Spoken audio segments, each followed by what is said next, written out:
I live in Dallas, Texas, and this story takes place 2 years ago, when I had just moved to a new job upstate, to a small town called Denton. On a tight budget, I had to rent an old, isolated house on the outskirts of town, on a street called Old Juniper Road. It was a large, colonial-style house that rented for a lot less than other houses. When I first went to check it out, the owner told me that the house was rarely rented for long. It was too quiet, he said. I thought that was a polite way of saying the house was a little creepy, but I needed a place, and it was the best option I had at the time. The first day I moved in, everything felt normal. The house was clean, the electricity and water were on, and although the hardwood floors creaked when I walked on them, I figured that was normal for a house that old. The first night, I slept soundly, but the second night, I started to feel weird. Around 2 a.m., I woke up to the sound of someone strolling down the hallway. The footsteps were slow, heavy, and distinct, like old boots hitting wooden boards. I sat up in bed, holding my breath. I thought it might be a rat or a stray dog, but the sound stopped right outside my bedroom door. I forced myself to open the door quickly. The hallway was dark, empty. No one was there. I checked the entire house with the flashlight on my phone. All the doors were locked. No sign of anyone came in. I went back to bed, trying to think rationally. Maybe the wood was expanding from the cold night. But that wasn't the last time. Day after day, the footsteps kept coming. Always at night. Always when I was already asleep. Sometimes just in the hallway. Sometimes all the way to the living room. But when I went out of my room to check, everything was silent. What really started to scare me was one night when I woke up from a nightmare. In the dream, I was standing in the middle of the hallway, but I wasn't myself. I felt like I was being used by someone else. I strolled to my bedroom, opened the door, and saw myself sleeping in my bed. I woke up gasping for breath. My body was drenched in cold sweat. And the most disturbing thing, my bedroom door was wide open. I was very sure I had closed it before going to bed. The next day, I asked my office friend, Brian, to come and stay over. I didn't tell him about the incident, because I was afraid of being thought of as weird. But that night, around 1 a.m., Brian woke me up. His face was pale with fear. "Bro, there was a sound of someone laughing in the hallway," he said. We both sat still, listening intently, and sure enough, there was a slight sound, like a soft laugh, like a child's voice, but soft and strange. The sound came from the direction of the living room. Brian immediately stood up and locked the bedroom door from the inside. "I'm not staying here anymore," he said in a serious tone.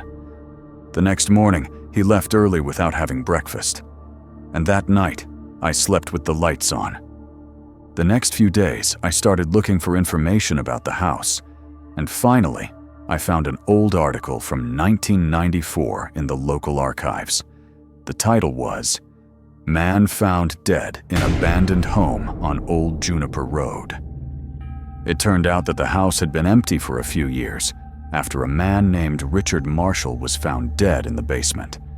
The police concluded it was a suicide, but the neighbors said Richard had mental health problems, often talked to himself, and had said there was someone living in his attic. But when we checked, the attic was empty. That night, I couldn't sleep. I felt like someone was watching me. I tried to pretend not to care. But around 3 a.m., my bedroom light suddenly went out by itself. I woke up and tried to turn it back on, but it flickered on and off, then went out completely. Then, I heard something I had never heard before. Not footsteps, not laughter, but breathing, heavy, from inside my closet. I approached slowly. The breathing continued, heavy and slow. I slowly opened the closet door, and it was empty. But the breathing sound was still there, like coming from the wall behind the closet. I don't know exactly what happened that night, but from then on, I always slept with the lights on, and I started wearing a headset with white noise. A month later, I moved out. I couldn't take it anymore. The house was quiet and cold. It felt like someone was living in it with me every night. A few months later, the house appeared again in online rental ads. The rent was getting cheaper. Sometimes I still dream about that house. And the weird thing is that I'm back there in my dreams. But I'm not going in as myself anymore. I'm just standing in the hallway, staring at the bedroom door. And slowly, it opens by itself. Before we dive into the next story, if you're here for the first time, please consider subscribing to our channel and clicking the bell icon so you won't miss any of our upcoming stories. Your support truly encourages us and helps this channel continue to grow. And don't forget to share these stories with your friends and family. Thank you.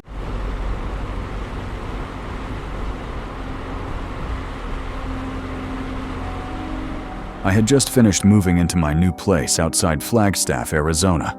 It wasn't a big house, but it sat on the edge of a forest reserve, and that kind of peace was exactly what I needed. After living in the chaos of Phoenix for years, I wanted something quiet, something grounded. I work from home as a freelance editor, so I didn't really need to be close to a city. The house was old, built sometime in the 70s, but it had been updated enough to feel comfortable. Still, there were little things, like how the lights in the hallway would flicker sometimes, or how the water pipes groaned when you used the upstairs bathroom. I chalked it up to age. Nothing serious. At least, that's what I thought. It was my third night there when something odd happened. I had just finished dinner and was sitting down to relax on the back porch, enjoying a beer and listening to the sounds of the forest. Crickets, wind, and distant owls. Then, suddenly, silence. Complete silence. The kind that presses against your ears. I felt a chill despite the warm evening. Something about that silence was unnatural. I went inside, locked the door behind me, and tried to brush it off. But I couldn't shake the feeling that I was being watched. I pulled the blinds shut and went to bed early. Around 2 a.m., I woke up to the sound of footsteps. Not on the floor inside, but on the gravel outside my bedroom window. Slow, deliberate. My heart started racing. I reached the nightstand, grabbed my phone, and turned on the flashlight. I hesitated for a second. Then I walked over to the window and pulled the curtain aside. Nothing. Just the empty backyard, dimly lit by the moon. I waited and listened. Nothing. Maybe an animal? A deer? I convinced myself of that and crawled back into bed. I didn't sleep much after that. The next day, I installed security cameras, motion activated, with night vision. I positioned them around the house, one in front, one facing the backyard, and one overlooking the side path near my bedroom. I wanted peace of mind. 2 nights later, I got an alert on my phone around 3:12 a.m. Motion detected. I was already half awake when the notification came in.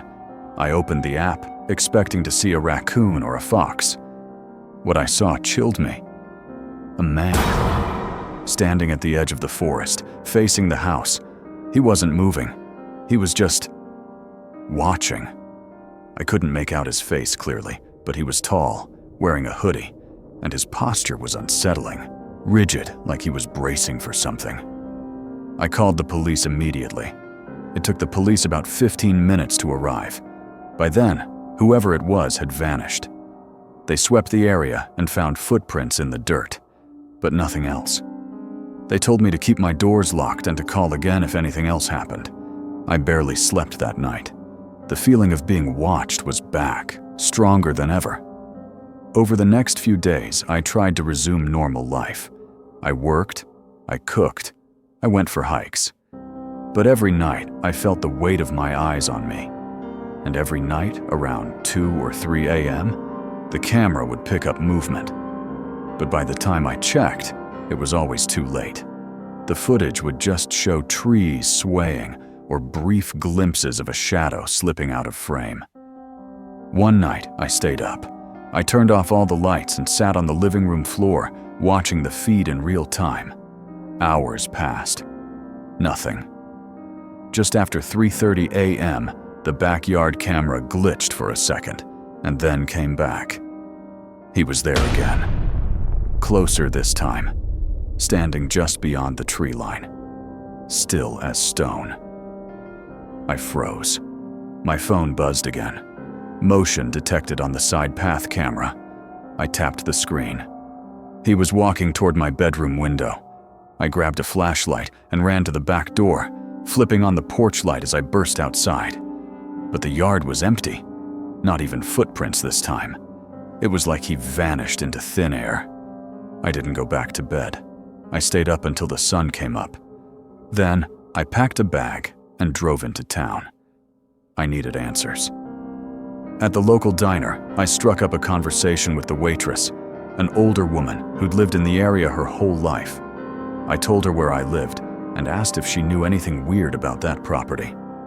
Her expression changed immediately. She leaned in and lowered her voice. That place used to belong to the Dunley family. They lived out there for decades. But in the late 90s, one of the sons, something happened to him. He went missing. Search parties looked for weeks, never found a body. Some folks say he wandered off into the woods and died. Others say he never left.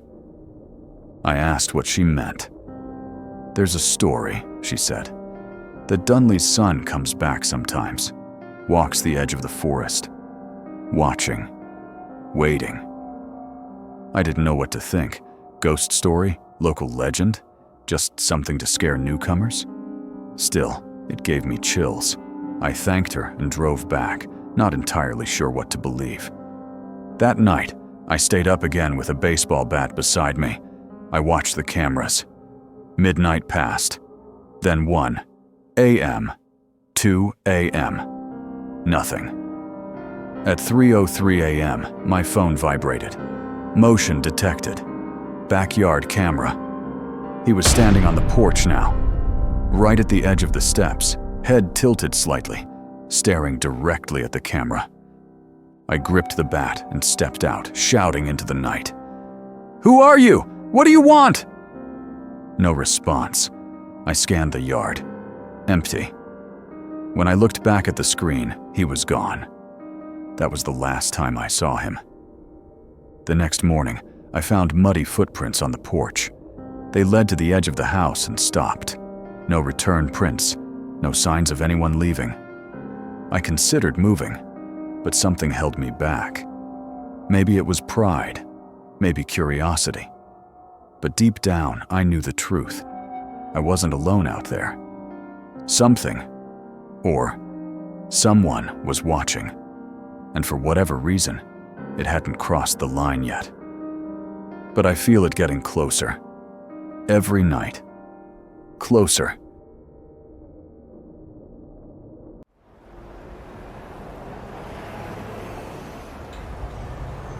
My name is Chris. I'm 33, single, and live in a small apartment in Portland, Oregon. By trade, I'm a freelance photographer, primarily for weddings, some real estate work, and the occasional outdoor shoot for adventure magazines. Nothing really exciting. But what happened last year changed how I see the world forever. It still gives me chills just to think about it. It started when I got a message from an old friend, Max, whom I hadn't talked to in years. We went to college together, then lost touch when he moved to a remote part of Northern California. He told me he had bought a large property, an old estate in the mountains, and was converting it into an artist's retreat.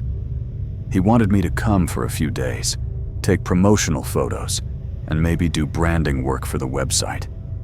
It sounded peaceful, a break from the noise of the city. I said yes. The drive took nearly 10 hours. Once I passed the last gas station and cell tower, I knew I was in the middle of nowhere. The estate, as it turned out, was enormous. A 3-story house built sometime in the 1900s, surrounded by dense forest. The trees were so thick, that they blocked out most of the sky. The house had seen better days, but it had character.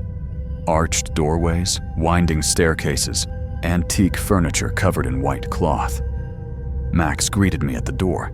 He looked different, thinner, paler than I remembered, and a little anxious. But he smiled when he saw me and gave me a big hug. "You made it. This place is perfect for what I have in mind," he said, leading me inside. I was supposed to stay for 4 days. That evening, after I settled into one of the guest rooms on the second floor, Max and I sat down for dinner in the dining room. The table was set with mismatched plates and silverware, and Max had prepared a simple meal, spaghetti with homemade sauce and a bottle of red wine. We sat by the fireplace a bit longer after dinner, the conversation shifting from old memories to the strange quietness of the house. I mentioned how isolated the place felt. "Yeah, it gets creepy at night sometimes," Max admitted, swirling the last of his wine. "But you get used to it. After a while, it feels peaceful." I glanced at the old grandfather clock in the corner. It ticked with a low mechanical rhythm. "You ever have any weird experiences here?" Max chuckled softly. "Weird, how?" "I don't know. Noises, shadows, that kind of thing." He shrugged. "Sometimes I hear things at night. It could be the wind, or it could be the animals. But nah, nothing too bad." I nodded, then excused myself. The long drive had worn me out. That night, after brushing my teeth and settling into the guest room again, I lay on the bed, scrolling through my phone a bit, though there was no signal. Eventually, I put it down and turned off the light.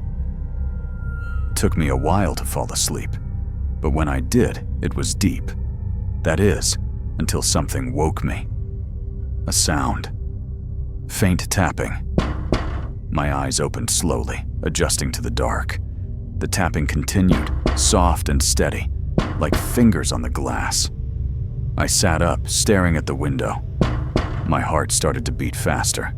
I pushed the blanket off me and walked slowly across the wooden floor, every step making the floor creak under my feet. I reached the window and looked out. Nothing. Just the tall trees outside were swaying gently under the moonlight. But then I saw it. Movement. Just past the edge of the tree line, a figure, barely visible. It was standing still, almost too still. I stepped back, confused. The air in the room felt colder suddenly. Then, the figure took a step forward. That was enough. I closed the curtain and backed away from the window, my mind racing. Was someone out there? Was this one of Max's friends? A local? I left the room and padded down the hall to Max's room. I knocked lightly. He answered a few seconds later, rubbing his eyes. "What's wrong?" "There's someone outside," I said. He blinked. "What do you mean?" "I saw a figure in the woods, standing just past the trees." Max looked unsure, but he followed me back to my room. I opened the curtain and pointed, but the figure was gone. We both stood there for a while, staring at the empty woods. "Maybe you imagined it," he said softly.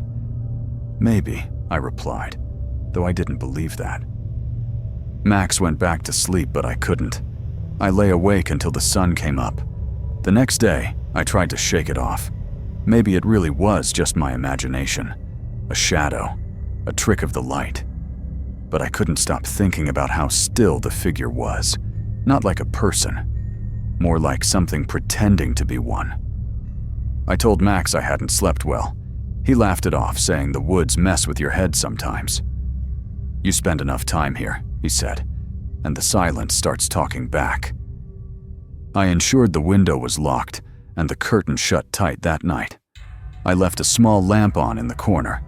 I wasn't going to sleep in the dark again. I lay in bed, scrolling through my photo gallery, just trying to distract myself. Then I heard it. Not the tapping. Something worse. A voice. It started faint, like wind through the trees. But then, clear as day, just outside the window, I heard it whisper, "Let me in." I froze. I turned off my phone screen and sat up, listening. Silence. Then again, closer this time, barely more than a breath. "Let me in. Please." I stood slowly. My whole body was cold. I stepped toward the window, pulled the curtain aside. No one. The yard was empty. But I knew something was there. I let the curtain fall and turned. The door behind me was opening on its own. I know I shut it. I stood there, frozen, my heart slamming in my chest. I whispered, "Max?" No response. I grabbed the flashlight from the nightstand and stepped into the hallway. The whole house was silent. Too silent. I walked to Max's room and knocked. Nothing. I opened the door. The bed was untouched. He wasn't there. I called out louder, "Max?" Still no answer. I checked the bathroom, the kitchen, and the living room. Empty. The house felt wrong, like it was holding its breath.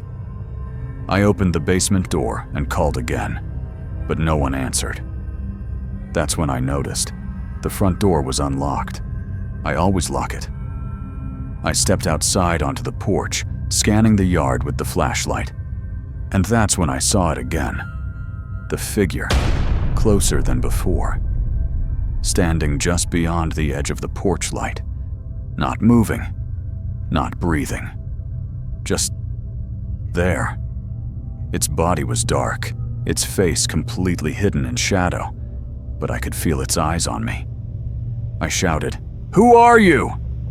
It didn't react, not even a twitch. That's when I realized this wasn't someone lost in the woods. This was something that belonged in the woods. I backed away, went back inside, locked every door, every window. I sat on the couch with the flashlight on my lap and waited all night. I didn't sleep, not a second. When the morning finally came, I could barely think straight. My hands were shaking as I packed my things. I had to get out. Max appeared behind the house as I carried my bags to the car. His clothes were wrinkled, his hair a mess, and he looked like he hadn't slept either. "Where were you last night?" I asked, trying to keep my voice steady. He looked confused and said, "I could ask you the same thing." "What are you talking about?" "I heard you walking around and calling my name. I thought you were sleepwalking or something. I didn't want to wake you." "I wasn't sleepwalking. I was looking for you. Your bed was empty." He frowned. "I slept in the basement. It's cooler down there." I stared at him. He was either lying or something was pretending to be me. I didn't say anything else, just told Max I had to go. He didn't argue. As I pulled out of the long gravel driveway, I checked the rearview mirror one last time. And there it was. The figure, standing at the tree line again, closer than ever, watching me. A few days after I got home, Max emailed me. Just a simple message. "You okay?" I stared at the screen for a long time. I wanted to reply. I really did. But I couldn't bring myself to type a single word. Because deep down, I wasn't okay. 2 weeks later, I checked again. The property was listed for sale. Abandoned. No forwarding address. No contact info. No Max. Like he vanished. I tried calling him. Disconnected. I contacted old college friends, but no one had heard from him in months. Some thought he had gone off-grid. Others didn't even remember him. And now, sometimes, late at night, when the world goes quiet, I hear tapping. Soft and steady. Always at the same time. Always from the same place. My window. I live on the 3rd floor now. No balcony, no fire escape. Just that same soft tap, like fingers brushing the glass. And sometimes, when I'm half asleep, I hear it again. That whisper, Let me in. So I leave the light on, and I never open the window after dark, no matter how hot it gets, because something followed me home from those woods, and I don't think it ever left.